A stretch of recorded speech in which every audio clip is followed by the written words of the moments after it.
Bonjour ou bonsoir à tous, vous qui regardez les vidéos que ce soit le jour ou la nuit, ici DVD Pro Souvenirs. Et oui, je poursuis une nouvelle fois avec l'année 2007, car maintenant je suis totalement lancé. Et que sans trop vous tarder, je vais vous montrer le suivant, qui est un show annuel que vous connaissez bien. Surtout la stipulation où on peut gagner un match de championnat dans un gros main event, donc on va dire un gros main event et un gros événement. Le Royal Rumble 2007 avec Raw, SmackDown, ECW et tous les catcheurs, donc tous unis. La liste des matchs que vous voyez bien.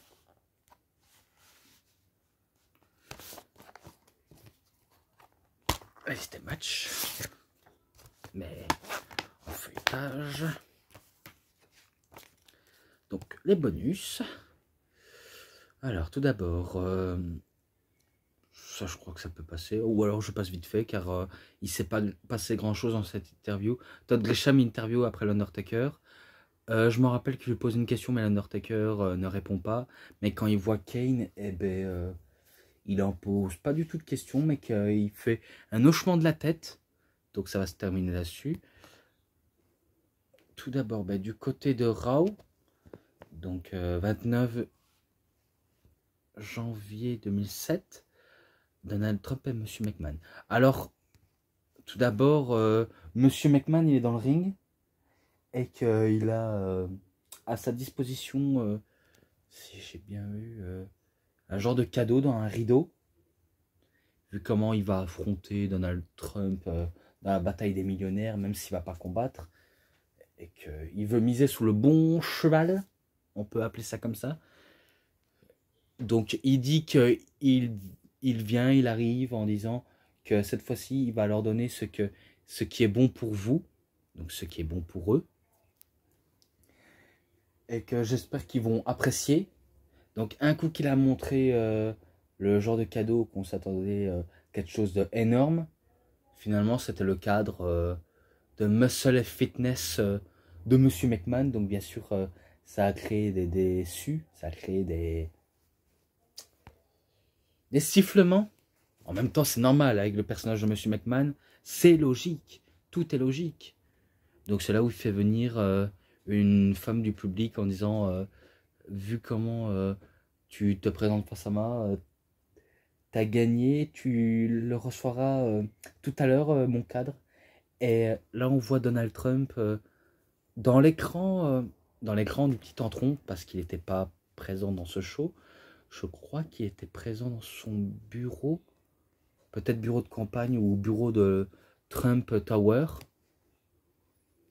Et qu'il dit, et il annonce un message à Monsieur McMahon en disant que Monsieur McMahon ne sait pas ce que veulent réellement les gens, qui ne pensent pas au peuple, qui ne pensent pas aux gens, et que Donald Trump, il sait ce que veulent réellement les gens.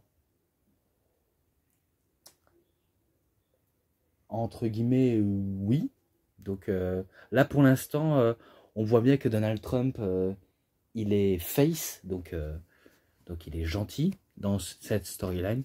Peut-être dans la vraie vie, peut-être pas, mais je vais pas critiquer non plus trop sur cette personne, si ce n'est qu'il inspire quand même la réussite. Et que McMahon aussi, mais après, le côté clownerie, ça le représente. Et que, sans que Monsieur McMahon le sache plus tôt, eh ben, Donald Trump fait tomber les billets dans la foule. Donc il y a une pluie d'argent qui tombe et qu'il a la plupart des gens qui attrapent, qui chopent même par terre et qui montrent à la caméra. Donc les gens voulaient du flouze, ils voulaient de la moulaga, ils voulaient de l'oseille, ils voulaient du fric, de la money. Donc ils veulent de l'argent, ils veulent des dollars, ils veulent des millions de dollars.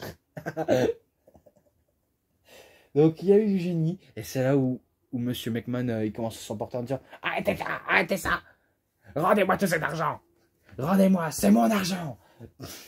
Alors que c'est l'argent de Donald Trump. Donc il repart déçu en faisant la démarche de canard. Il n'y a pas de quoi rire hein, sur ce segment, vu comment on sait déjà que c'est assez drôle. Bon, là, maintenant, match sérieux. Shawn Michaels et John Cena contre Rated RKO, Randy Orton et Edge, pour le championnat par équipe. Alors que John Cena et Shawn Michaels vont bientôt s'affronter à WrestleMania 23. Et que Randy Orton et Edge, vu comment ils n'ont pas d'autres plans de prévus, ils iront dans le Money in the Bank à WrestleMania. Donc ils n'ont pas de plan pour Rated RKO, mais pour Cena et Michaels, ça s'annonce bien, mais très bien. Donc c'est là où Shawn Michaels et John Cena remportent les titres par équipe, et que je me rappelle que Shawn Michaels, il hésitait à en glisser un switch de musique, et que John Cena se méfie, et il dit pas au micro, mais il le dit par faits et gestes, en disant tu l'as peut-être vu, mais si jamais tu fais pas attention, ça pourrait venir encore plus fort. Il faut être très attentif. Donc il lui dit ça, Shawn Michaels. Mais le match était... enfin, il y a des choses peut-être gros à raconter, mais j'ai pas non plus envie de tout expliquer les détails, vu comment il y a peu de prises mémorables et il y a peu de choses aussi mémorables. Mais ce match-là, 3,40. Voilà, je mets à 3,40. Pour une fois, il n'y a pas de match stupide. Maintenant, la carte principale. Et il y a toujours un petit bonus dans la carte principale, normalement. Allez. S'il te plaît. Alors, JTG et Chad Gaspard contre Lance Cade et Trevor Murdoch. Ah, étonnant de le retrouver ça. Donc, c'est encore Lance Cade, enfin, c'est encore JTG et Chad Gaspard qui remportent le match. Ça fait 2 fois dans 2 pay-per-view. Donc, ce match-là, 3,20. Après, ben, un peu match sérieux dans la carte principale. Les Hardy Boys contre M&M. Plus besoin de les présenter. On va dire la revanche de December to Dismember 2006. Ouais, un show catastrophique. Est-ce qu'il peut battre les Hardy Boys? Ils en sont capables, mais pas beaucoup à ce point-là. Et que pour Joey Mercury, lui, cherche à se venger sur Matt et Jeff de lui avoir cassé le nez à Armageddon. Donc on va dire un peu la revanche de December to Dismember et Armageddon.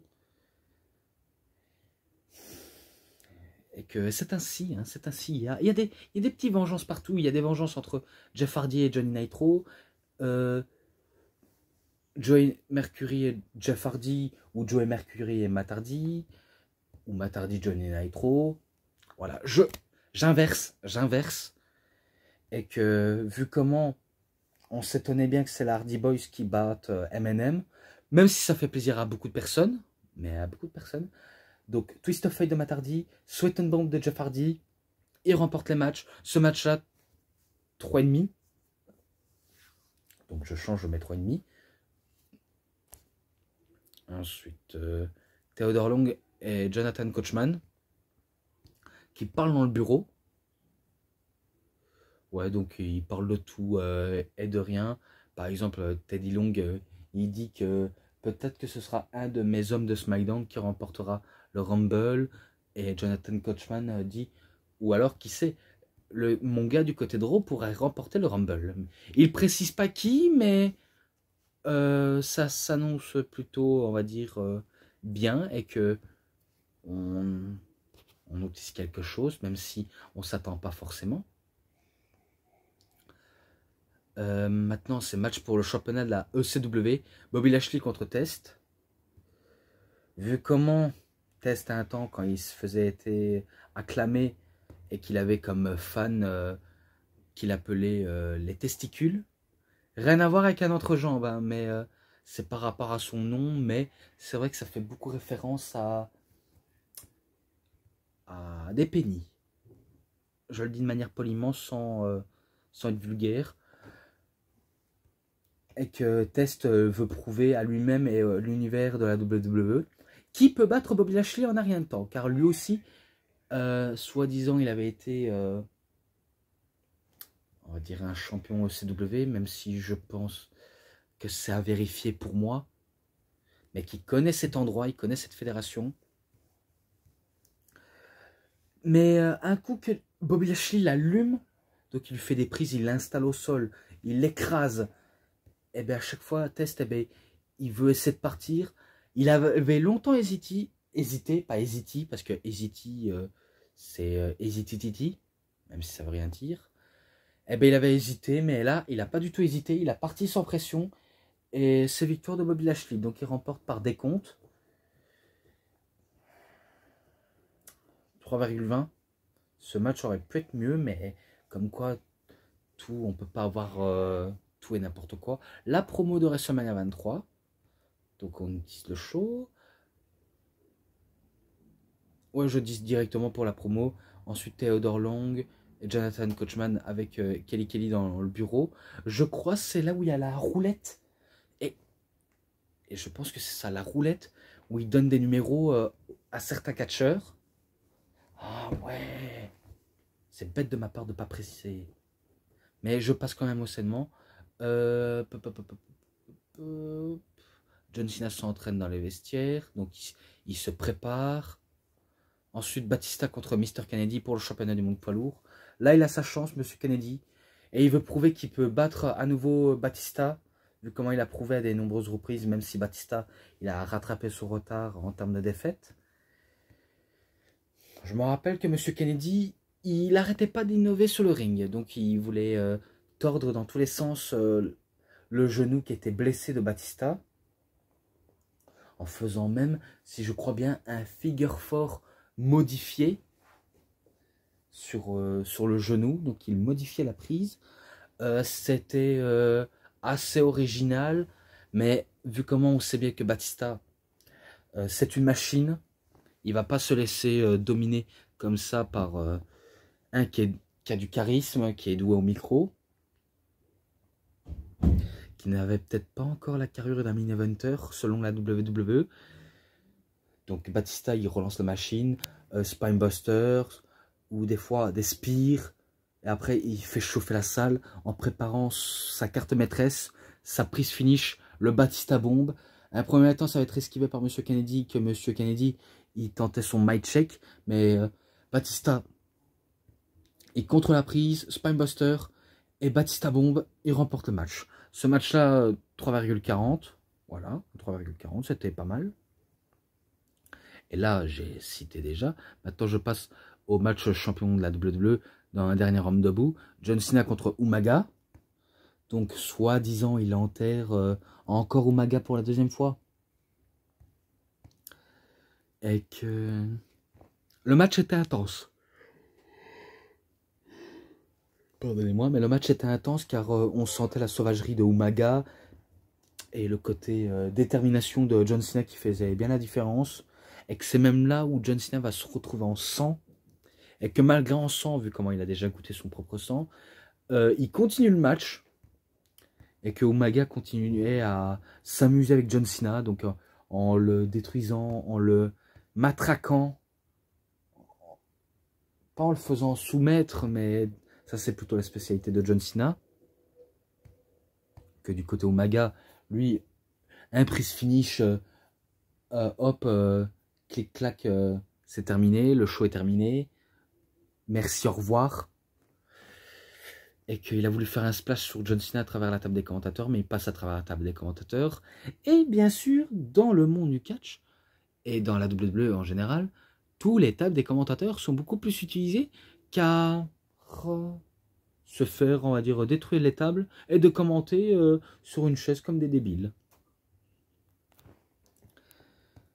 Et que vu comment Umaga souhaite que John Cena reste couché avant qu'il le détruise, il demande à l'aide de Armando Estrada de défaire le tendeur du ring pour essayer de assommer Cena avec, mais sauf que John Cena, il esquive avec un croc en jambe. Il prend les cordes, il l'entoure comme s'il le pendait, comme s'il étranglait Umaga. D'ailleurs, il va le faire pas à fond, mais il va l'étrangler avec beaucoup de détermination. Donc, STFU avec la corde. Et du coup, John Cena, il n'a qu'une seule idée en tête, faire de Umaga, la soumission et le côté qui ne se relèvera pas de manière indéterminée. Et que vous savez que c'est la spécialité de John Cena. Je tenais à le dire pour ceux qui ne sont pas avertis. Mais oui, les Last Man Standing match, c'est la stipulation préférée de John Cena, comme les I Quit match. Donc un coup que Umaga essaie de se relever du STFU, et ben John Cena remet ça, donc il l'étrangle pour la deuxième fois, mais cette fois-ci il ne se relèvera pas. Et que là c'est victoire de John Cena. 3,50, car j'ai bien adoré ce match, même s'il y a des détails que j'ai pu oublier, par exemple John Cena qui prend l'escalier en acier, qui l'écrase sous le crâne de Umaga, tout genre, mais bon, voilà, j'ai déjà dit, j'ai dit 3,50 si je crois bien. J'irai entendre et voir un premier temps sur la vidéo si je me suis pas trompé. Voilà, maintenant, Teddy Long, Jonathan Coachman et Kelly Kelly qui donnent le dernier numéro. Et là, on passe pour le Rumble. Et pour cette année, qui va remporter le Rumble? C'est un mystère. C'est un mystère car je vais vous le dévoiler maintenant. Je vais pas me concentrer sur le début. Non, je sais bien qu'il y avait Shawn Michaels qui était dans ce match. Pas mal de catcheurs d'ailleurs. Donc il y a beaucoup de catcheurs qui se retrouvent dans ce Rumble. Pas ceux qui ont combattu du début, enfin la moitié.